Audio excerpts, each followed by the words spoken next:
Bismillahirrahmanirrahim. Assalamualaikum warahmatullahi wabarakatuh. Alhamdulillahirabbil alamin. Pada kesempatan ini, ya, sebelum kita memulai mata kuliah Filsafat Politik Islam, tentu saya akan menyampaikan taqabbala minna wa minkum taqabbal ya karim minal aizin wal faizin.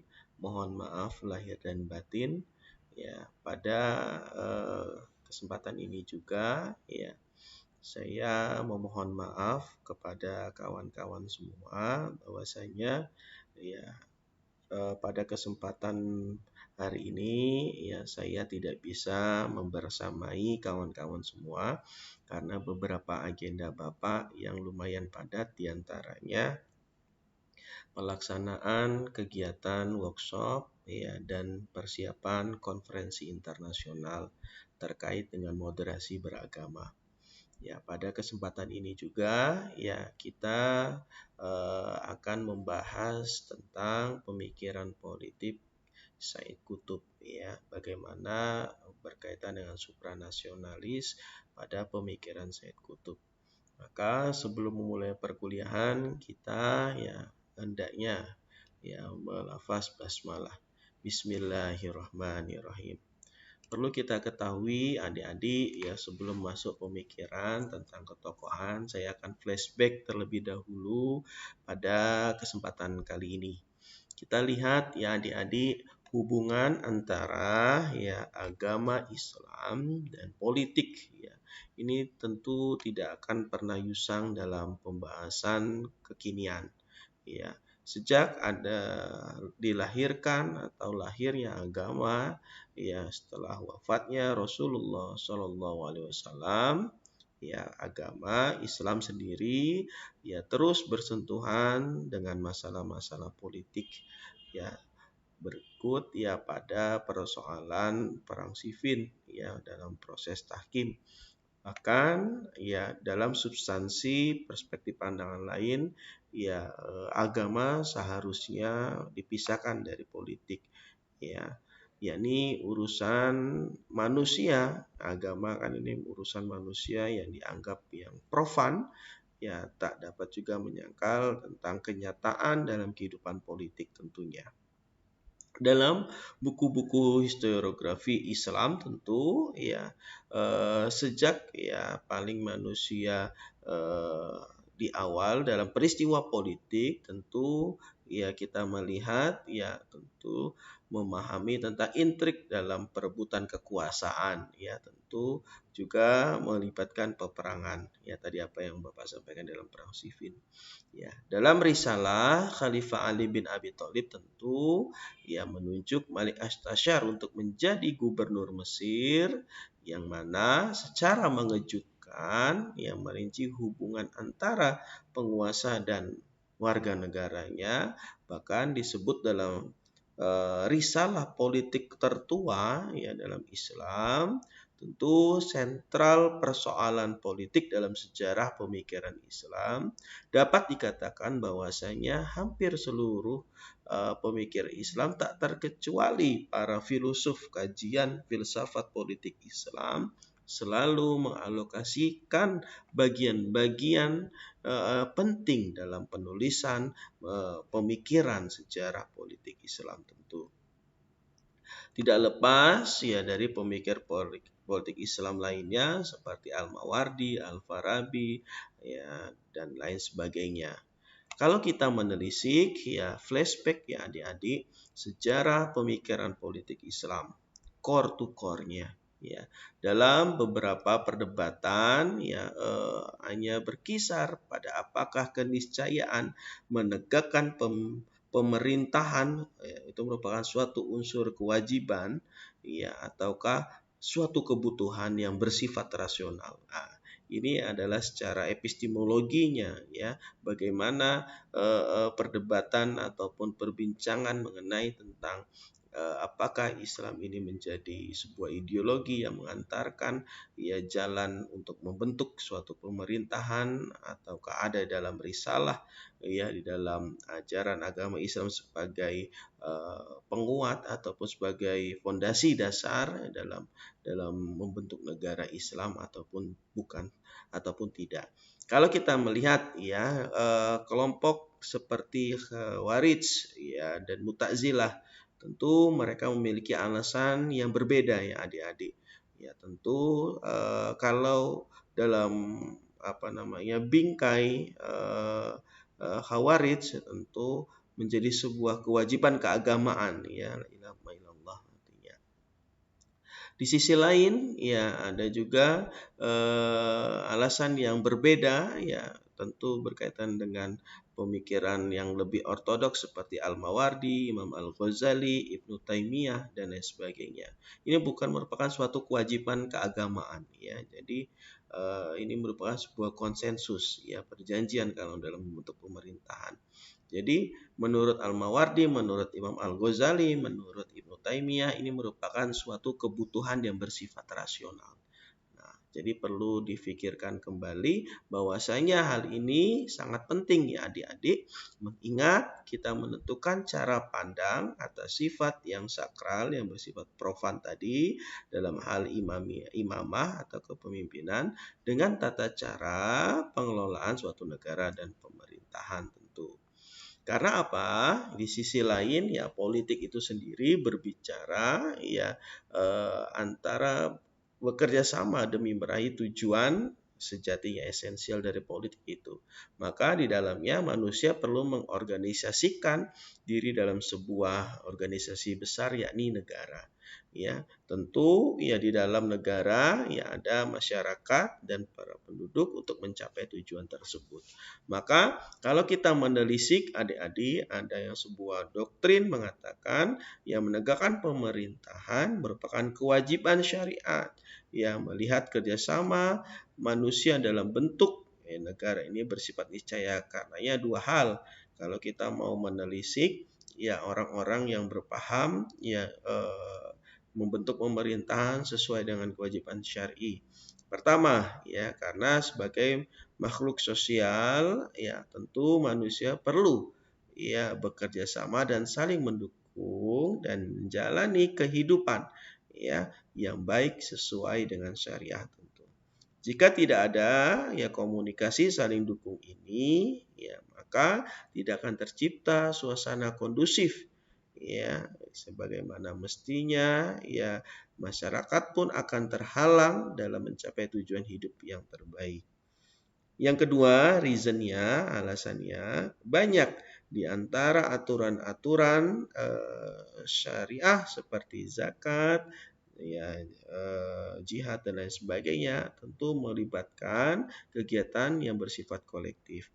Artinya secara singkatnya asosiasi manusia dalam hal ini membutuhkan pemimpin dan pemerintahan yang menjadikan upaya untuk menjalankan kegiatan yang baik berdasarkan syariat tersebut. Inilah yang menjadi urgen dalam hal tersebut. Ya, hari ini kita membahas tentang pemikiran Said Qutb. Ya, tentu adik-adik harus bisa memahami tentang biografi Said Qutb. Said Qutb adalah seorang tokoh ya, dari tokoh pemikir muslim ya yang sangat berpengaruh ya. Said Qutb sendiri ya lahir di Askut Selatan ya Mesir pada tahun ya 1906. Pada usia 27 tahun, ya cukup keras tentu kehidupan yang dijalani oleh Said Qutb ya. Orang tuanya sendiri merupakan seorang ulama ya masyhur ya pada ketika itu yang sekaligus menjadi guru awal oleh Said Qutb ya. Pada tahun 1918 ya pada umur 10 tahun ya Said Qutb sendiri sudah mampu menghafal Al-Qur'an ya. Tentu Said Qutb memiliki cita-cita ya ingin menjadi guru dan melanjutkan ya pendidikannya ya pada tahun 1928. Ya, berikutnya biografi Said Qutb ya pada tahun 1933 dia melanjutkan di Darul Ulum, sebuah universitas model barat ya di Albana. Ya tentu di sana ya Said Qutb banyak mengembangkan pemikiran-pemikiran ataupun banyak belajar tentang pemikiran lainnya. Dalam panjangnya biografi ya Said Qutb ya Kementerian Pendidikan Mesir ya mengirimkan Said Qutb ke Amerika untuk melakukan penelitian ya tentang metode pengajaran di barat tentunya. Di Amerika sendiri Said Qutb ya banyak menghabiskan waktu selama 2 tahun ya untuk meraih gelar Magister of Bachelor ya dari University of Northern Colorado. Di pengalaman di Amerika Serikat ya tentu sangat membekas ya, dia menulis buku mengenai tentang Amerika yang pernah aku lihat ya, bahkan dalam hal ini kemarahan dan perasaan Islam ya sebagai agama yang bisa menyelesaikan segala persoalan mereka untuk bergabung dengan gerakan Ikhwanul Muslimin pada usia 45 tahun ya. Maka dalam hal ini ya Said Qutb juga ya banyak ya mempelajari ya menyaksikan Hasan al-Banna pendiri Ikhwan dibunuh. Maka dalam hal ini Said Qutb sendiri merasa simpati ya dan ingin mengkaji dari pemikiran Hasan al-Banna tersebut ya. Ketika itu ya seperti apa yang disaksikannya sebelumnya, dia merasa ya Said Qutb tidak mempunyai nilai dan harga diri apa-apa dibandingkan Hasan al-Banna. Ya, Hasan al-Banna sebagai pendiri Ikhwanul Muslimin dihukum mati karena bertentangan dengan pemerintahan sekuler. Ya, itulah dari bagaimana ketertarikan Said Qutb ya terhadap pemikiran Hasan al-Banna. Lanjut ya pada pemikiran politik Said Qutb ya kawan-kawan. Yang pertama konsep pemerintahan supranasional. Ya. Said Qutb ya tentu memiliki suatu konsep tentang pemerintahan yang ideal dalam Islam. Menurutnya pemerintahan yang paling ideal, yang paling bagus adalah pemerintahan supranasional. Sebagaimana dalam idenya dalam sistem ini ya wilayah negara meliputi seluruh dunia Islam ya dengan sentralisasi kekuasaan pada pemerintahan pusat. Tentu dikelola atas prinsip persamaan penuh antar sesama umat Islam itu sendiri yang terdapat di seluruh penjuru dunia Islam tanpa adanya fanatisme ras dan kedaerahan. Tentang pemanfaatan potensi untuk kepentingan daerah itu sendiri, supranasional mengutamakan kepentingan daerah itu sendiri. Apabila ada lebihnya, ya maka akan disetorkan ya ke Baitul Almal, ya perbendaharaan pemerintahan pusat sebagai milik bersama kaum muslimin yang akan dipergunakan untuk kepentingan bersama di saat ya dibutuhkan. Tentu pemikiran konsep pemerintahan supranasional apa yang dinarasikan oleh pemikiran Said Qutb ya bahwasanya di Indonesia tentang otonomi daerah ya ada memiliki keterkaitan atau memiliki kesamaan ya adik-adik. Ya, kalau kita melihat di otonomi daerah sendiri, daerah ya sesuai undang-undang ya daerah memiliki kewajiban untuk ya mengambil segala potensi yang ada ya di dalam daerah sendiri sebagai kemakmuran dan digunakan sebesar-besarnya oleh daerah itu sendiri ya. Maka dalam konsep sistem presidensial yang dianut oleh Indonesia sendiri memiliki korelasi dengan pemerintahan supranasional apa yang dipikirkan oleh Said Qutb, apa yang ditelurkan dalam pemikiran Said Qutb. Supranasional di sini bagaimana seluruh konsep negara persemakmuran dalam agama Islam, dalam konsep Islam bahwasanya supranasional ini ya semua negara ya memiliki asosiasi pemikiran bersama ya tentu dikelola oleh suatu pusat ya dalam pemerintahan yang mana setiap daerah ya memiliki peran masing-masing dalam mengembangkan daerahnya.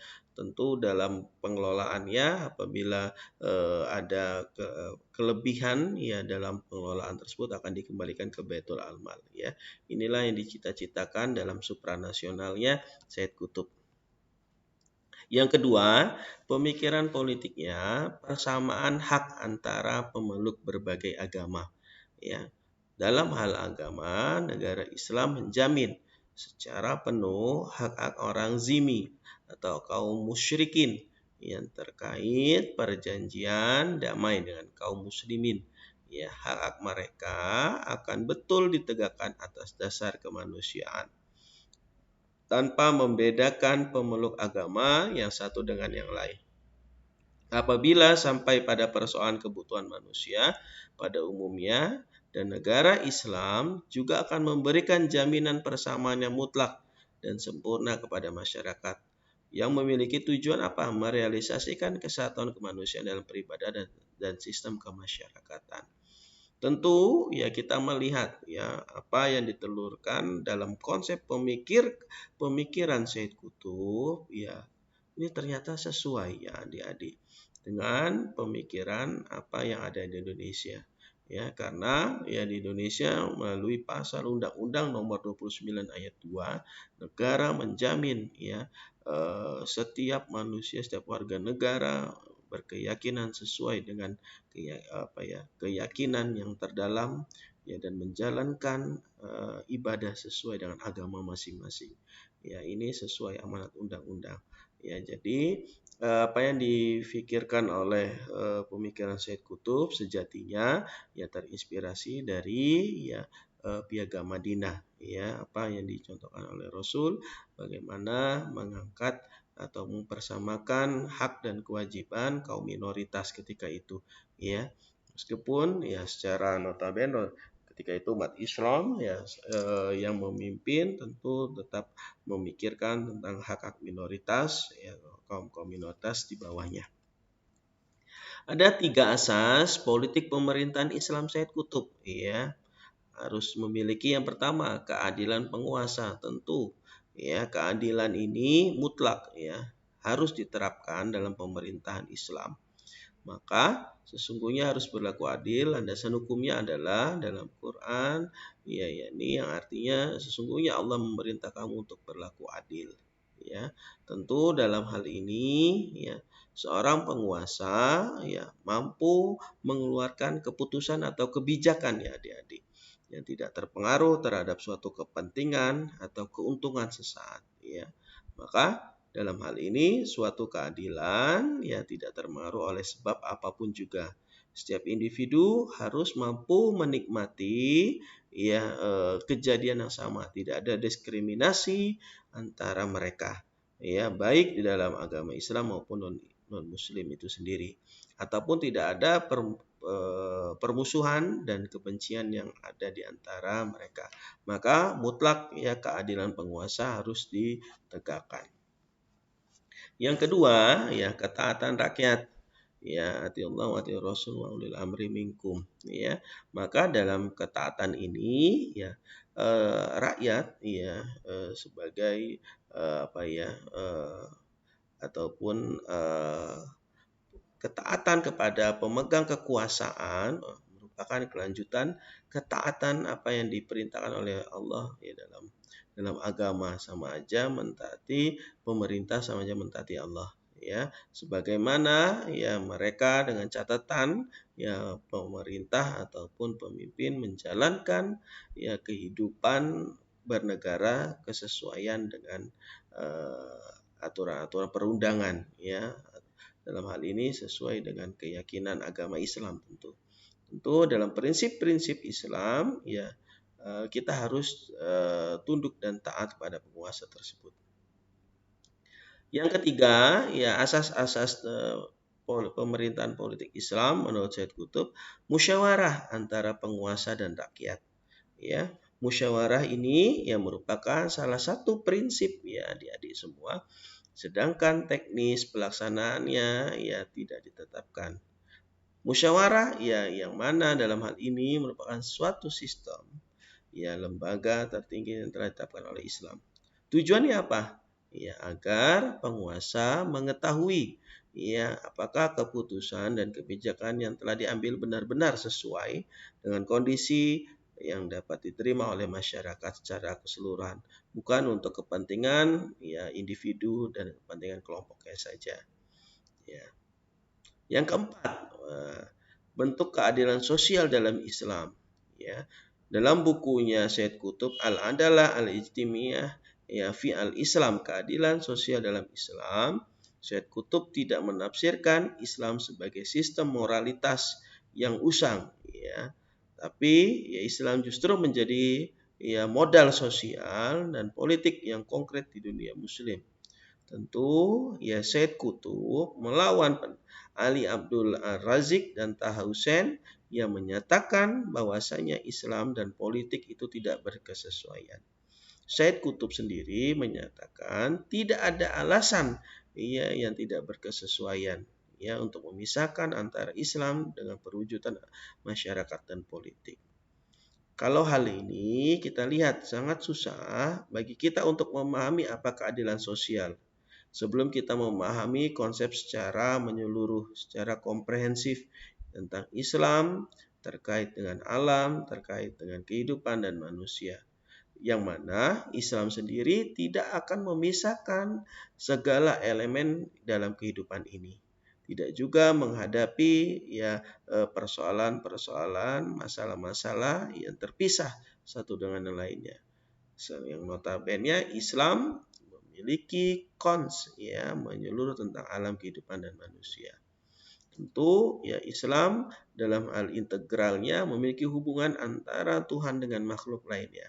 Ya, hubungan horizontalnya ya antara sesama manusia, ya.